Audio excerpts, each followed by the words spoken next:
Yes, sir. Do you believe that Joe Biden's presidency is God's will? Is Joe Biden's presidency God's will? I'm a Bible-believing Christian, right? It must have been God's will then.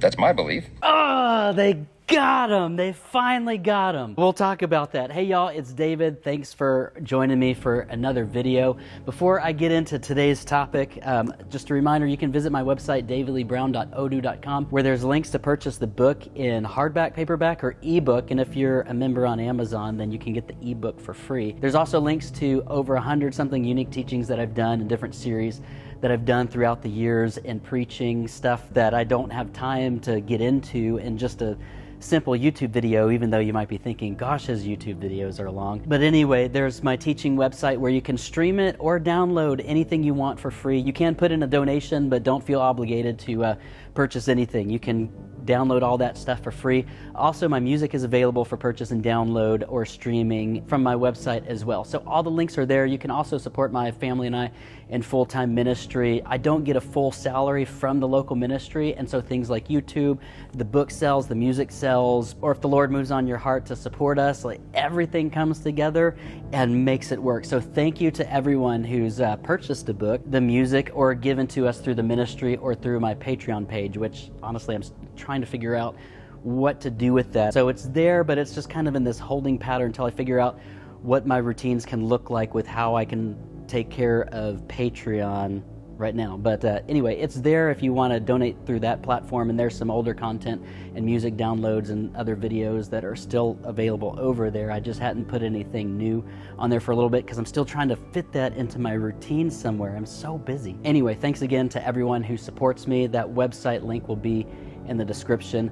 Also, as a preface to this video, I'll go ahead and link a teaching I did recently for our House of Prayer, which was just a recap of 2020, and the title is Lessons Learned from 2020. And so I'll link that teaching down there if you want to get into like our whole bird's eye view of the journey of 2020, because 2020 was such an important year. This is where the Lord convicted me of being an apolitical pastor into seeing the necessity of engaging the state and really begin shifting my minds. And it all began with the question around the shutdowns when I'm asking the Lord, do we respect the virus? Do we obey our governing authorities?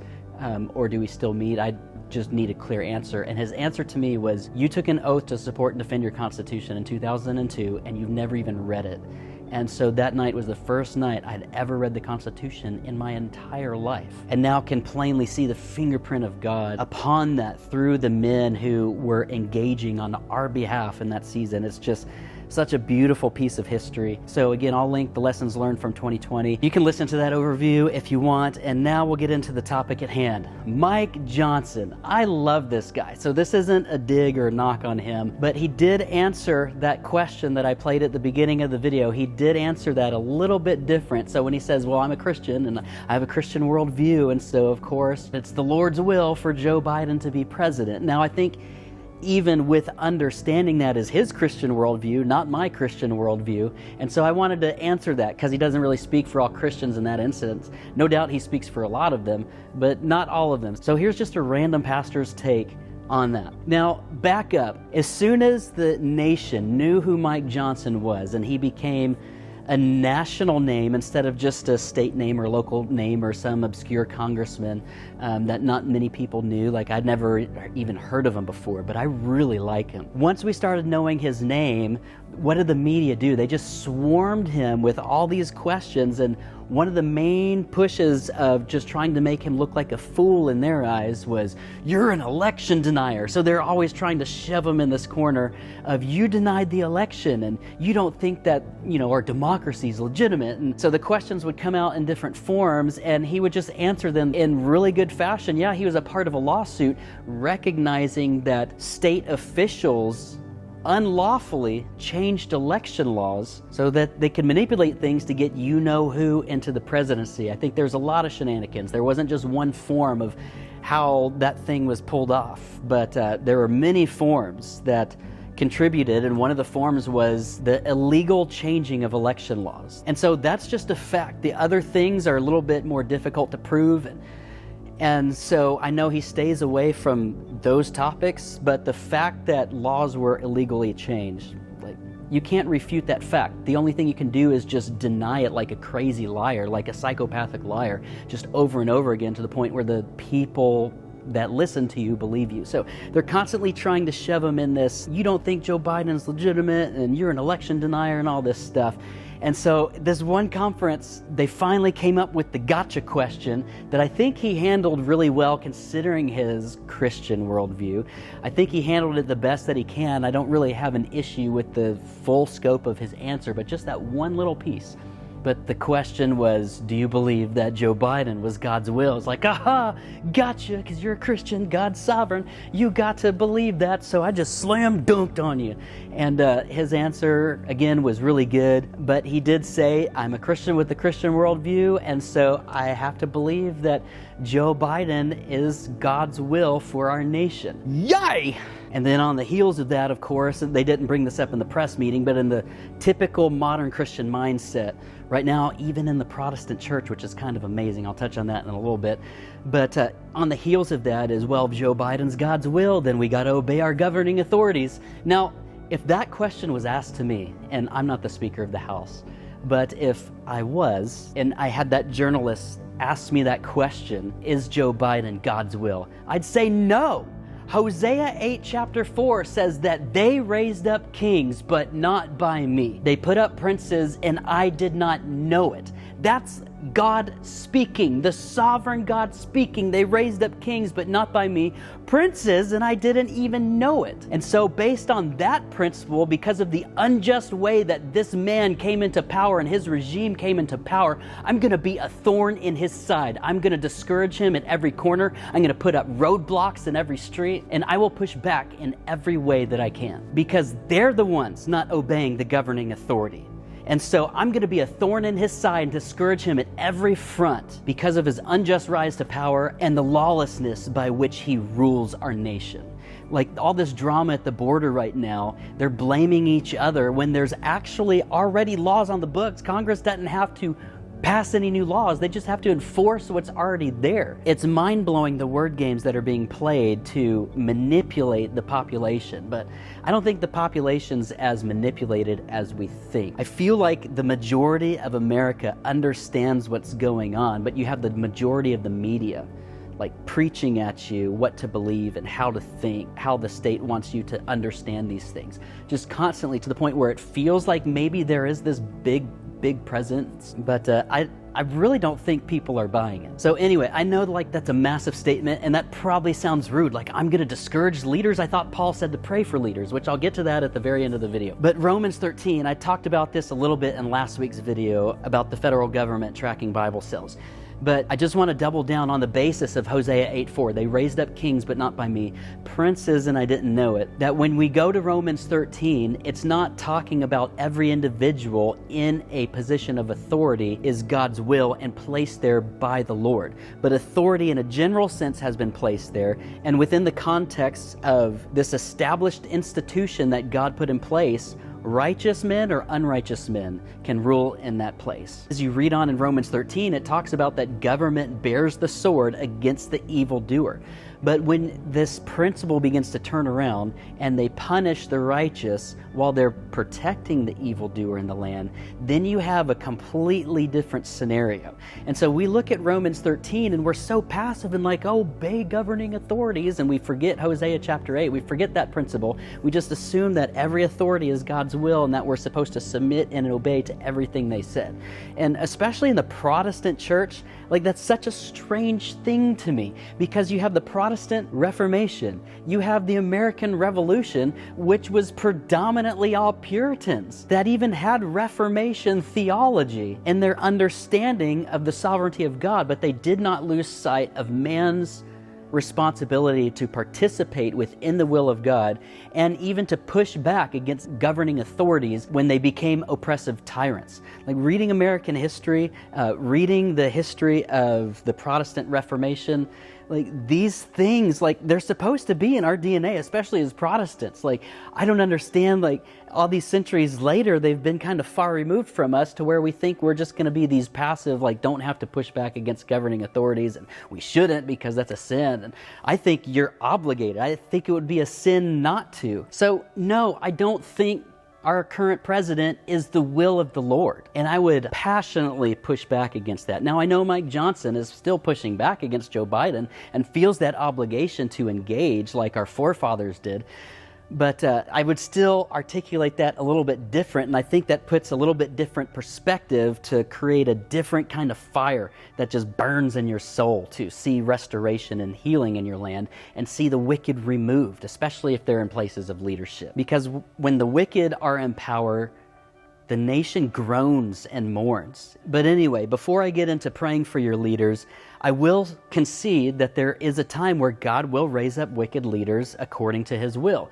And so I think Romans chapter 1 generally lays out this pattern of if there's a people that continually go far in rejecting God and pursuing their own lust, the Lord's just going to give them over. So what ends up happening to a wicked and depraved people in a land is that he'll just give them over to the things that they want because they're not listening to his judgments, they're not taking heed to any of his patience and kindness or the prophets that he's sending them to turn that nation back to him.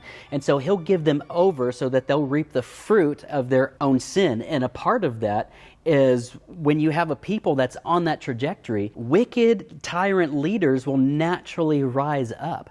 I mean, it's no coincidence that you have communism, which is birthed in atheism, the last century proved to have some of the most wicked leaders that we have ever witnessed in the history of the earth that murdered masses of people. But anyway, so it's the will of the Lord in a sense when a people has been given over to a depraved mind like Romans 1 talks about, then he'll give them leaders that feed their idols. You see this even in the context of the priesthood in Ezekiel chapter 44, when there were the sons of Zadok that were able to come into the Holy of Holies to minister to the Lord, and they were the ones that were brought close to Yahweh so that they can teach the people the difference between the holy and the profane, but their primary responsibility was ministry to God. Back up before that, before the Lord starts talking about the sons of Zadok, and there's also priests and Levites who went astray with the people. The people have idolatry in their hearts, so you have idolatrous priests in the context of the form of the Mosaic worship. You have idolatrous priests that the Lord put in place to minister to the idols of that people. And so these things are astonishing to consider. So sometimes, yes, it is the Lord's will. Is Joe Biden a reflection of the culture and the people? That's tough to say because of the dynamics of the majority and what the media is saying now. That's really tough to say definitively, but I do know that Joe Biden is not the will of the Lord in this last sense, in the sense of King Nebuchadnezzar. So King Nebuchadnezzar was a Babylonian king that the Lord sent to destroy Jerusalem, his own people, and carry off Judah as enemy prisoners and exiles into Babylon after Jerusalem has been destroyed. Now you have a wicked pagan king, a proud wicked pagan king, and the Lord's the one who raised him up. He's the one who stirred him up. And God even says in Jeremiah, Nebuchadnezzar is my servant. And so because of the context of which Nebuchadnezzar was raised up within the will of the Lord as judgment on his people in Judah, they were carried off in an enemy land. And the word of the Lord from Jeremiah to the nation of Israel was, you're going to be here a while. Serve King Nebuchadnezzar and you will live. So I don't think we're in this spot of serving Joe Biden and living. I think we're in that tension that Judah was always in, where you have good kings and bad kings. And because our terms are so short, we don't have a leader per se that will sit there for decades, and then you have a good one that'll sit there for decades and a bad one that'll come. We have these short little spurts, so the tension of going back and forth between light and darkness has kept our nation swaying in the balance for many years, and I think it will continue to do so. So I want you to see, we're in that period of Judah where we're going back and forth constantly. We haven't been carried off by an enemy king yet, like King Nebuchadnezzar. So now coming back to the main point, although I would concede that it is the will of the Lord in some circumstances, when it comes to the big overall, submit to this king or don't submit to this king, I don't think we're in that King Nebuchadnezzar scenario where we're carried off by an enemy. I think we're still in that back and forth of that wrestle between light and darkness. So you have an obligation to push back against abusive people in governing authorities, and especially as Americans, and recognizing that the highest law of our land is our Constitution. It's not any one individual, it's not even a body of individuals. It is our Constitution. That is our governing authority, because that has the fingerprints of the Lord on it, and it's just soaked in the beauty of the knowledge of God. That is a righteous governing authority, and I will submit to it. Not only will I submit to it, I will support it, and I will defend it. And this is the mindset we've got to get to, of recognizing like we're in this back and forth, and no, not every king is God's will. Recognize the unjust way by which he came up into leadership. And even if you don't believe that, at least recognize like the heart of the people and the nation is the one that's putting this kind of leadership in place. So begin to engage, one, in the political sphere without being sucked into a political spirit, because there's a difference between the two. So engaging that, but begin to pray for revival and preach the gospel and be the gospel. Stand up for righteousness and holiness. And when there's so much wickedness that's being so rude and bold in your face, like get back in it. Like Jesus was not just a pacifist. There's a time for mercy and grace and tenderness, but there's a time to gird your sword upon your thigh and ride on to war. Both spiritually speaking, through prayer warriors, but as history has shown, there's a time when that actually hits a practical reality in the natural. I don't think we're there yet, but it's not outside the realm of possibilities, as history has shown and the future continues to unfold before us. Early forefathers and the pastors in that culture knew that, and that's why you would have many entire church bodies that would be involved in the American Revolution. Or you'd have a pastor that would preach a sermon, and as soon as the sermon's done, he's taking off his robe, he's putting on a uniform to go and fight for freedom and resist tyrants and lawless oppression in their land. And so, anyway, I think these things are really important to be discussed because, again, even as you see this worldly media group pushing up against Mike Johnson of like, well, don't you believe Biden is the Lord's will? And aren't you supposed to submit to governing authorities? And like kind of backing you into this pacifist corner while they can just be loud and rude and just like a psychopath continue to lie and lie and lie and lie to you. But enough. We're not going to take that. No more. Or as we say in San Antonio, no mas. So now, in light of this, our main role as Christians is the prayer meeting. And that might sound kind of cheap, but we've been called to stand before men on behalf of God and preach the gospel with the spirit of prophecy, which is the testimony of Jesus, with that anointing of the Holy Spirit accompanying the preaching of the word. We've been called to stand before men on behalf of God and preach to them that they would repent, return to the Lord, and be healed. We are also called to stand before the Lord on behalf of men in prayer. And so that is equally as important. So the Great Commission and the Great Commandment, in a sense, working in tandem, and that Great Commandment to love God really being that draw near, as I'm using it in this application, to draw near to Him, to serve Him, to minister to Him, to burn incense before Him, which is the prayers of the saints. It says in Revelation 5:8, but that's the call in Hezekiah's revival to the Levites, was don't be negligent now. The Lord has chosen you to stand before Him, to serve Him, to be His ministers and burn incense before Him. And so this is one of the reasons we really have to recapture the reason why we gather as a church. When we say we have a church service, the service isn't for you. The service is for God. And we get stuff because God is good and we're created to be in a intimate relationship with Him. So we get stuff, but when we always make it about us and there's no ministry to God and there's no prayer, there's no intercession, I think we gather amiss. And our current church paradigm has been one like, the pastor preaches the gospel, so I'm going to invite my neighbor to church, and then the pastor is going to preach an evangelistic message, then give an altar call or however they do it at their church. My neighbor will get saved, and then they'll serve in the nursery and start tithing. Is just kind of a funny way to put that, but that's really the expectation of why we gather. Which I don't want to knock evangelism, but the pulpit is not the place predominantly for evangelism. It's to grow people up into maturity for the works of service, and as we gather, the main purpose that we gather is for ministry to God. So prayer is important. So when I say, like, praying for your leaders, this isn't just like, oh, gee, God, like, would you do this for our nation? Prayer is powerful and the Lord answers prayer. And when we take our role as an intercessor seriously to stand before men on behalf of God and then stand before God on behalf of men, there's such a beauty and a power that comes into that role. And so don't neglect the place of prayer. But what I want to discuss here is how we often pray amiss for our leaders, especially wicked leaders and tyrant leaders, that should be removed. And so this kind of harkens back to the tone and the manner with which I would answer that question if the journalist asked me that. Like, no, I don't believe that's the Lord's will, and I'm going to be a thorn in his side and discourage him in every front. And so 1 Timothy chapter 2, first of all then, I exhort that petitions and prayers and requests and thanksgiving be made for all men. Verse 2, for kings and all who are in authority, so that we may lead a tranquil and quiet life in all godliness and dignity. Now, we take this as a general command and don't necessarily pay attention to the details. So if we are in a prayer meeting or we're praying individually for our leaders, even if it's a leader that we know should not be there, we know is not doing the right things, we still pray something like this.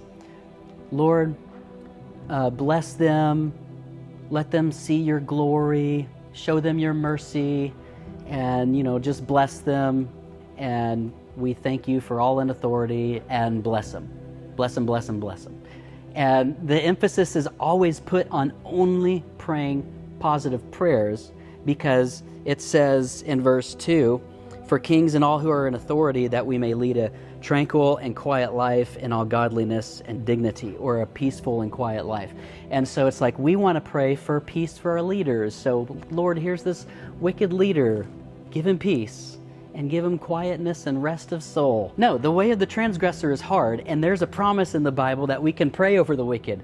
There is no rest for the wicked. Take rest from them. Take peace from them. Because in verse 2, it says to pray in such a way that you live a tranquil and quiet life. That you live a life in all godliness and dignity. You, yes, as an individual, but as an individual part of the body of Christ. So pray with such wisdom as a priest who can discern between the clean and the unclean, the holy and the profane. Discern between these things, and what kind of prayers do I have to pray for the church to live a quiet and tranquil life in my nation right now? Because sometimes that is, Lord, give our leaders peace, help them, strengthen them, anoint their hands in doing the good that they're doing, show them your love, like praying all those great prayers for great leaders. But the wicked, lawless tyrants who oppress people, ignore the law, and disobey their governing authorities, and make the people of the land moan, then in that context, how does the church pray so that we may lead a quiet and tranquil life?